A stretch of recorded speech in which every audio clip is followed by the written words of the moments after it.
Ambassador Matthew Bryza, thank you so much for joining me. All right, thank you. Great to be here. It seems like the Trump administration's main policy focus in the Middle East is removing ISIS. It seems like it's the only one that we know of right now. Yeah.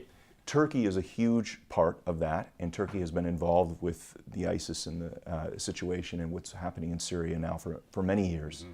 Give me your take on, first of all, how realistic it is to eliminate ISIS the way that the president has been talking about here over the last few weeks. First of all, if the president is serious about applying large-scale force, it's totally realistic. I mean, U.S. military commanders have long said if we have the commitment, if you allocate the troops and the equipment, we can do it.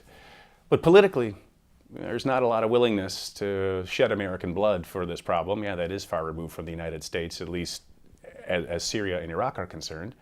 Always in the background is the notion that, right, it's prudent to eliminate the terrorist threat far away rather than at home, or than have the terrorism at home.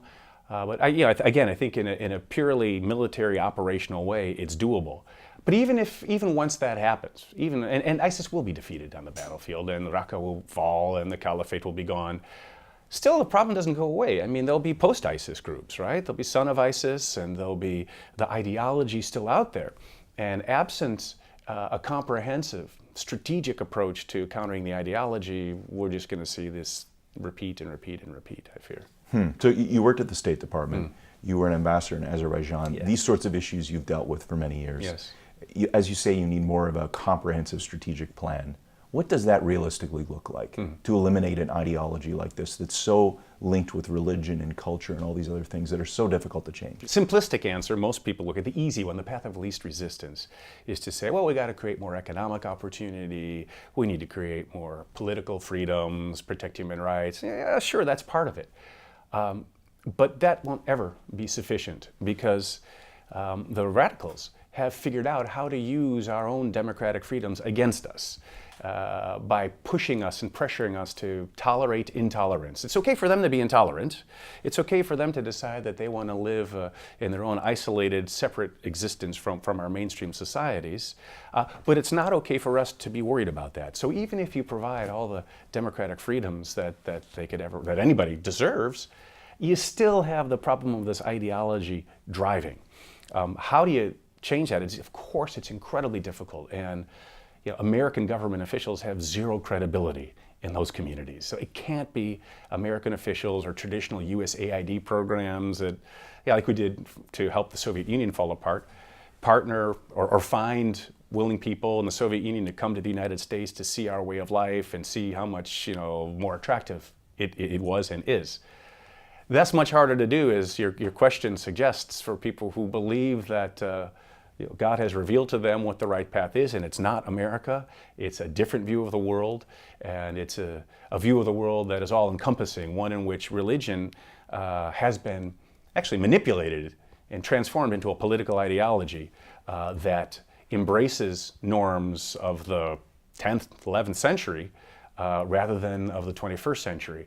I think that what you need to do is identify people in Muslim communities worldwide who may not like the United States, but dislike the radicals even more, and have a vested interest in seeing that what is the most important, I think, ideological debate in the world today within Islam, see that it comes out on the side of those who favor a more modern view, a more open view, who are more patient about the time frame in which Islamic law or Sharia law needs to be imposed on the planet. And there are those people who are plenty patient. And ultimately, I think the difference between a jihadi and, let's say, Islamists like those that live in Turkey with me is not where they see the end state. The end state for them has got to always be that Islamic law replaces secular Western law, because Islamic teachings say that there's one unified system, right, of God's divine law, revealed to the prophet,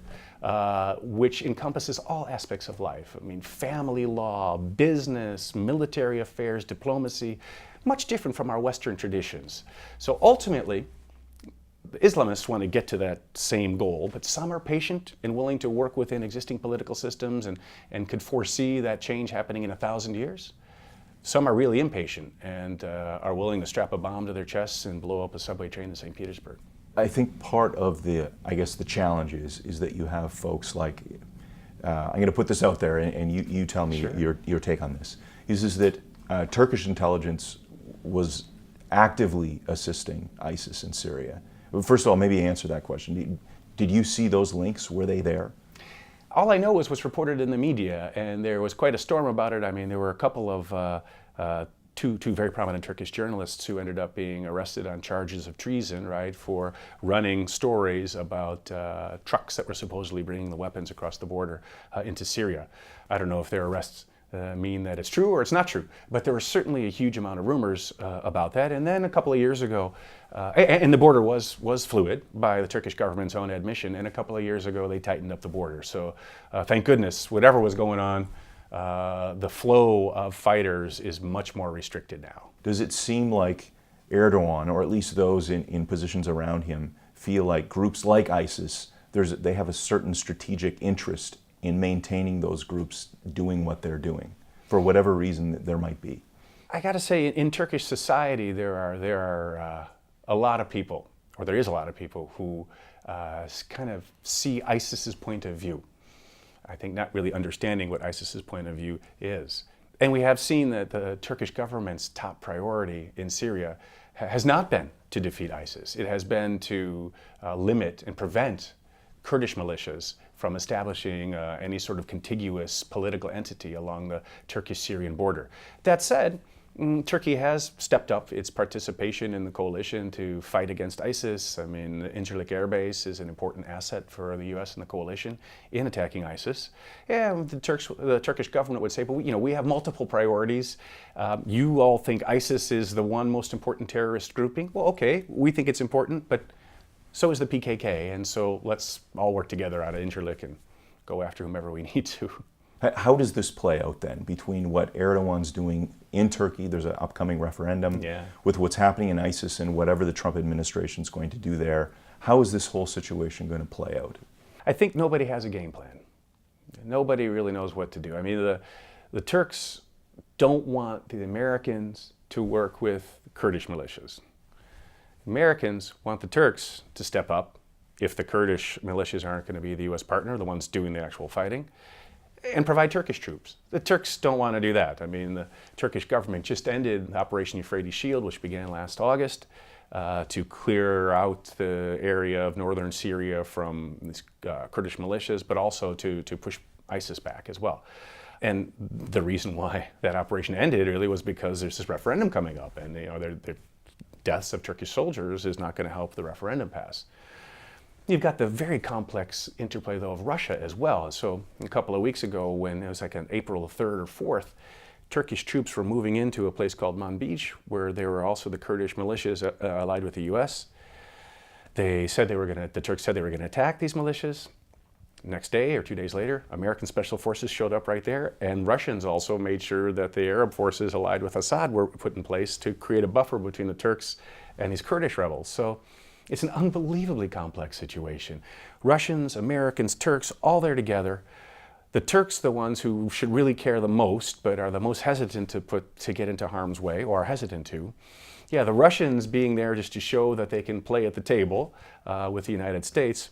And the Americans sort of muddling through, not really having a clear strategic vision, going back to your initial question, or a clear operational plan, how this all wraps up. So it's a long-winded way of saying it's impossible to predict how this is going to play out.